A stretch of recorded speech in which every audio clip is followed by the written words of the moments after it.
I'm particularly proud of our cast and their education because the four Pevensies of the four, Anna Popplewell went to Oxford, and Skander Keynes is now in Cambridge, two of the great universities, colleges of the world.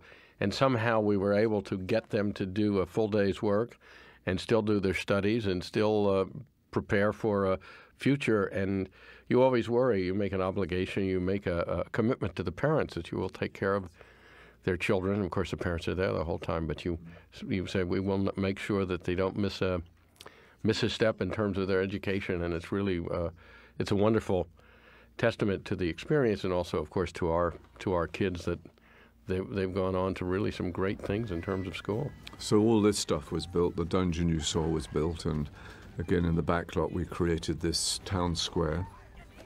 And then through the window you'll see with the boat and everything, there was a quayside created. So all this was built on and around the studios where we were. This also is a combination of, I think, a couple of sets, and also sets that were not geographically connected, but the way that Michael and Rick Shane, our editor, put them together, it appears as though they all are in physical proximity to one another, and yet not only were they filmed at completely different times, but completely different sets, and yet with looks and cutaways to certain things, it appears as though they're all connected. Now look at this. This is the Green Mist. One of the problems we had with the film is that there isn't really a villain in the story. And all good adventure stories, I think, has to have a villain. And so for this, is the Green Mist. That is our villain. It was a tough book to adapt because it doesn't really have a very strong storyline through it. It's a pleasing trip through lots of islands and things happening, but it doesn't really have a thrust to it. And what we did to provide the thrust, which in the Green Mist is really the first sign of this thrust, was to go to the next book, The Silver Chair, because there's a big chunk of the story missing. When The Silver Chair starts, then there are a lot of Narnians kidnapped underground who are being prepared to attack the overground at Narnia. But you never see that happening, so what we did was to take that element of the story and graft it into The Dawn Treader, so establish this idea that people were being kidnapped and taken to some unknown place. So that gave us some drive and some sense of a villain and something for all the crew and the characters to be chasing and to be fearful of. It may not look like much, but I'd like to point out that our first auction, our first trader here who offers to buy Lucy is played by Douglas Gresham, who is not only one of our executive producers, but is C.S. Lewis's stepson to boot. We gave him a brief cameo, and for those of you who look carefully, you'll see him or hear him in the first two films also. And all these actors here are all Australians, Lord Drinian, Gary Sweet, all from there, and we decided that we would use local actors, and I was very pleased with it. I think they did a terrific job. They really did, and it's helped also that in Australia, as we found out in New Zealand, the bulk of our cast and crew had really read these books and knew them, and this sounds a little corny, but the truth of the matter is it was more than just a movie for them. It was something that they wanted to be a part of because these books had been a part of their childhood at some point or other. In some cases, some of them were reading them to their children as we were making the film. These fights are always a challenge because, the question is how violent can you make it? This has got a large audience, potentially, of people from the age of 5 upwards. So, again, I think it's the question of suggesting a lot of vigor and a lot of action, a lot of violence without showing, any hurt or anything painful or unpleasant. So, that's kind of a challenge doing a movie like this, to give it some beef and give it some action without making it too unpleasant for younger children. Exactly, and I think in this battle we just saw, I don't believe there's a trace of blood anywhere. No, and we tried to avoid a lot of hits and all that, but again, it still needed to be real, it still needed to have threat. You still felt that the crew of the Dawn Treader needed to win, so there was something really hard for them to fight. So again, it's just a question of balance and, you know, trying to really walk that line between excitement and action and yet making the film kind of a fantasy, a magical. This was a scene, we did these scenes relatively early on in our shoot.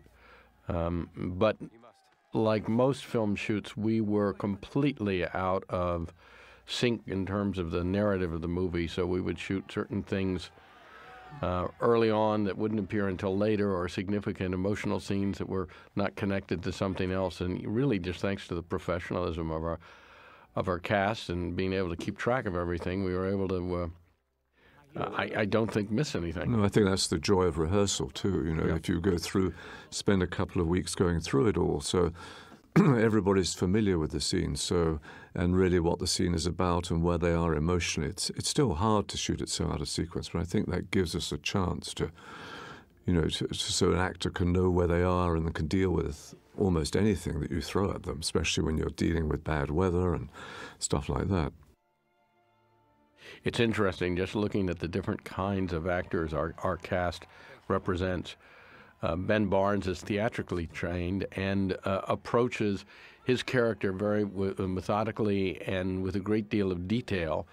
Georgie, who is relatively new, is also trying very hard to prepare and to know what the connections are from day to day. Skander, who plays Edmund, on the other hand, is a completely natural actor, and I have to say, every now and then he would show up and with not really an idea of what he was about to do, and yet would always reach the moment, or Michael would have to take him aside and remind him what it was up to. But the truth of the matter is, I think that's why they work so well together. They are really different people, and they approach it differently. Yeah, and all actors are different. You know, over the years I've been doing this, you know, you just have to find what turns different actors on. Some like to be very prepared and know exactly what they're doing. Others really like to be much looser about it and really, as you say, not know so much what's going, but try and give it some freshness and vitality. And, you know, it can be difficult to gel those sometimes, but you know, I've learned over the years that's really my job, is to make all of them comfortable and give them all the space to work. So this is tough, this bit here, because, you know, Skander's playing it to nothing at all, and yet you wouldn't know. You'd think that. And what about this? This was your particular That's right. triumph. This is my sole contribution to the film, was this bird right here, and he and I have are going off and do other films later on. But once again, the actor and the bird were really not connected, but certainly gives the impression that they... But it was a real bird, that yes, was the point. Absolutely. So could we do this with a real seagull? And, that's right. And some of those shots, they were there together, and we thought, this is never going to work with a seagull, but someone trained it for a few weeks with food. We all worked for food, and sure enough, the old seagull did a good job. Came through. And so now this is a very big scene coming up, and a big and very expensive scene, because any scene with Reepicheep in it is expensive. And for me, this was a very crucial scene, because I saw the relationship between Eustace and Reepicheep as one of the central themes of the film. The way that really Eustace redeemed himself is really through his relationship with the mouse. And again, you know, it was hard to fight for this stuff, because these scenes are very pricey to do. Normally in a film, regular film, you say, well, let's try this, and if it doesn't work, we'll just trim it down and move on. But this seemed to me to be very, very important. It's good fun, but also it has a real emotional undertone, because for the first time in this scene, you get the feeling that Reepicheep senses that there's something, you know, something about Eustace. He isn't just a whining brat. He does have a bit of gumption to him, a bit of gut to him. So again, you know, for us working on the film, you know, we shot this particular scene, let's say probably around September in 2009, and we didn't even add Reepicheep till the middle of the following year. So we were living with this film with Eustace fighting against fresh air, and then suddenly this other thing began to appear. It's a strange feeling. But you started with, Michael, by saying, I remember that there were voices that suggested maybe we cut this scene out of the film when we were trying to deal with the budget and thinking, how do we make it a little less expensive? And you fought for the scene and quite correctly understood what it did for both Eustace and for Reepicheep. And I think that in many ways that their relationship in this film is really the soul of the film itself. And you're absolutely right that Reepicheep sees something in this obnoxious young lad and sees his potential and encourages him all along. There's a wonderful exchange here at the very end when Reepicheep points out that maybe he'll make a swordsman of him yet, and for just a split second, Eustace lets down his guard and takes the compliment. Well, you fought for that, I remember.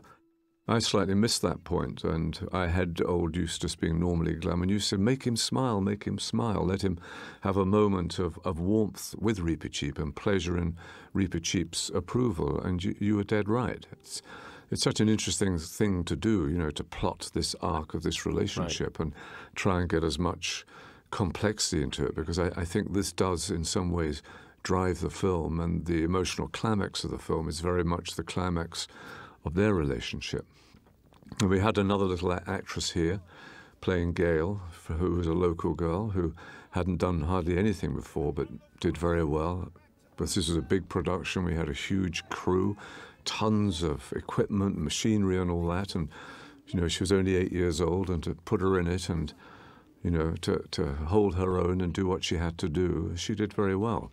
She came through quite very, very successfully, but it was difficult. She'd never been on a film set before, and for her to look at stuffies or look in places where there's absolutely nothing to look at, just her common sense said that didn't make sense. But she came along and I think does very, very well in the film.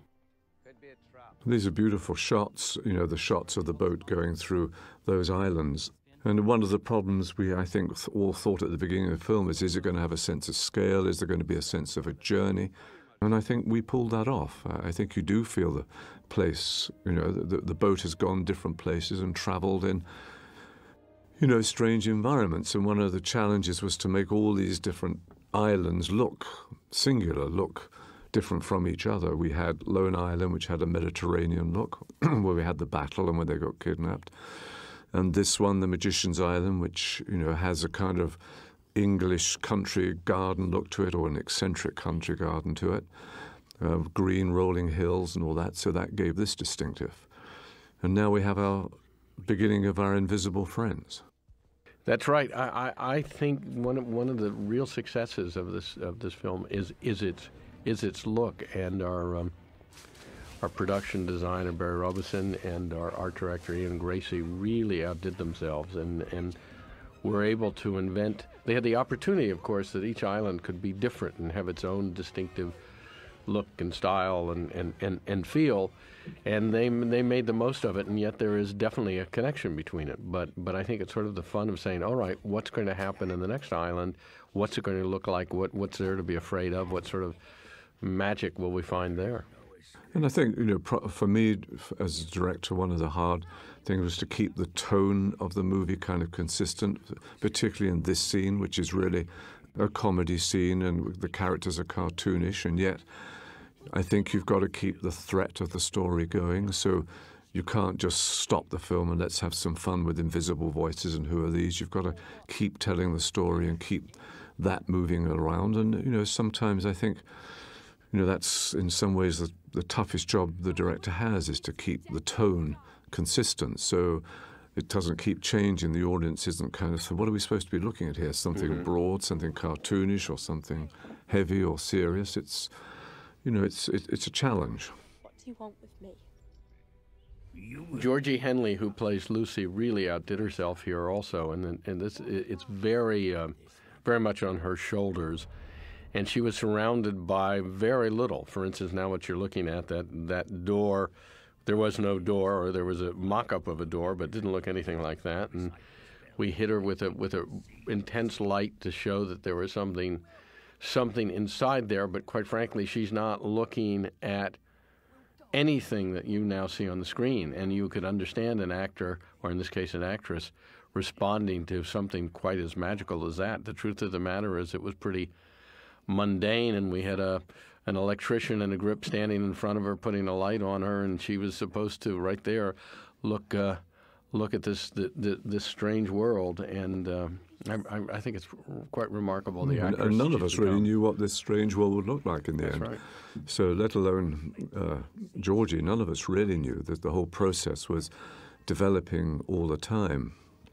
And again, you're not quite sure how it's going to turn out. That was, for me, one of the thrills I'd never lived through before with doing a film like this. You know, you do your shooting and there's a lot of green screen and, you know, things that shouldn't be there, machinery and wires and all that. Then when you get into the post-production, you suddenly see all these new shots come in, and suddenly the whole film takes on a whole new atmosphere to it, and it's sort of, in this case, sort of blossomed into this beautiful thing, and all these strange ideas we had that had been sketches on paper or drawings or little animations all suddenly appeared and came to life. And over the year that we were cutting it, it was just a wonderful transformation the film was making.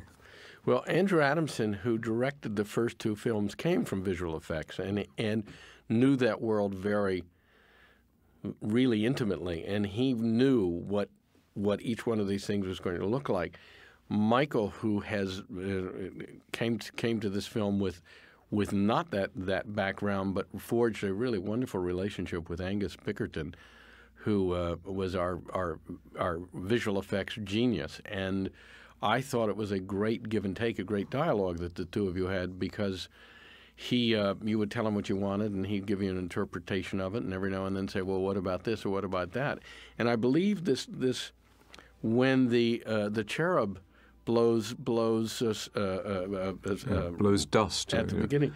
Was that your idea? No, that was Angus's idea. Yeah. Yeah. I mean, you know, it's, you know, a very important part of this, the visual effects. And, you know, what was interesting to me was, you know, how, you know, original Angus and his team were, how they would come up with ideas, and they would suggest shots to me or suggest, you know, ideas that, you know, that I'd never thought of. But they, you know, gave the whole, this aspect of the film, you know, a huge new dimension.